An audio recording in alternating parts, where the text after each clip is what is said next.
troisième édition du concours de l'Eurovision.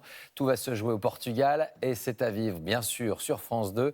C'est un duo qui représente la France, Madame, Monsieur, et son titre Merci. Comment ont-ils préparé cette semaine ce rendez-vous? Reportage Jean-Baptiste Marteau, Jean-Marie Lecartier.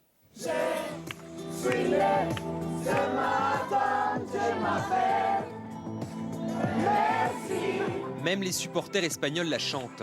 Merci, la chanson de Madame Monsieur semble avoir conquis les supporters étrangers, massés en nombre aux abords de la salle de l'Eurovision. On est portugaise, mais on soutient la France. On adore la chanson, c'est tellement émouvant. Vive la France!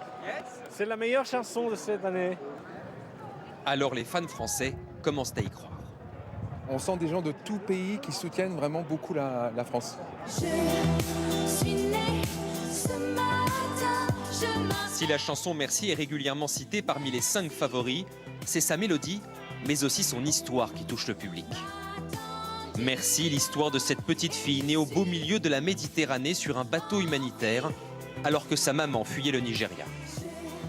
On était au studio et pendant une pause, on était en train de travailler sur notre album. On tombe sur la photo de Merci, qui avait 15 minutes de vie. Donc nous, on a vu ça et on a été touchés en plein cœur par cette histoire, par le prénom de ce bébé aussi. Et on a eu envie, en fait, de retranscrire en chanson son histoire et l'émotion qu'on a eue, nous. Ce soir à Lisbonne, Madame Monsieur pourront compter sur un supporter de choix. Jean-Paul Gaultier, qui a dessiné leur tenue. Pour lui, Émilie et Jean-Carl ont déjà rempli leur mission. Ça, c'est la plus grande victoire, déjà. Que cette chanson, déjà, est une espèce d'aura et qu'on en parle. Ça faisait très longtemps qu'on n'avait pas eu quelque chose de semblable. Après 10 jours de répétition à Lisbonne, le couple français est prêt à affronter cette Eurovision, l'un des plus incertains de ces 10 dernières années. Désormais, place à l'émotion. Oublier qu'il y a des caméras, oublier qu'il y a des mouvements à respecter, tout ça, etc. Et juste chanter la chanson, parce qu'on est venu pour ça quand même, pour raconter cette histoire et chanter notre chanson, très simplement. La délégation française espère au moins figurer dans les 5 premières places. Mais secrètement, tout le monde rêve d'obtenir la victoire. Ce n'est plus arrivé depuis 41 ans. Et on va retrouver en direct ceux qui vont nous faire vivre ce concours de l'Eurovision ce soir. Stéphane Bern et Christophe Willem. Bonsoir à tous les deux. L'ambiance est en train de monter. Ah oui, vous pouvez l'entendre, Laurent. Derrière nous, l'aréna de Lisbonne est en train de se remplir.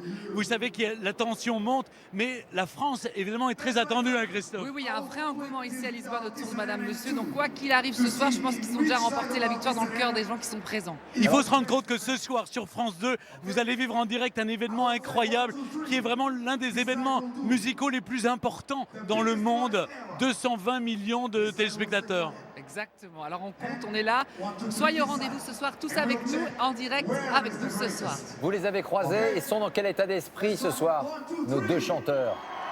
Écoutez, un peu, Laurent, pour vous dire la vérité, évidemment, ils sont stressés. On va passer en 13e position, qui est peut-être le chiffre de la chance, mais ils sont un peu stressés, mais ils ont envie d'y être. Ils vont tout donner ce soir. Je crois qu'ils ont fait hier soir, pour les répétitions, une prestation exceptionnelle qui a été saluée ici. Je crois que ce soir, ils vont peut-être nous apporter une grande surprise. Exactement, on les a croisés tout à l'heure. Un peu de stress, évidemment, on l'imagine, mais en même temps, je pense qu'ils ont une envie, une rage ce soir de profiter un maximum de cette chance et de ce magnifique moment pour eux et nous faire partager un show superbe et reporter, aller le plus loin possible pour la France. Merci à tous les deux, on vous retrouve dans quelques instants sur France 2. Belle soirée à vous. La finale de la Coupe d'Europe de rugby, un match tendu, serré et qui a finalement échappé au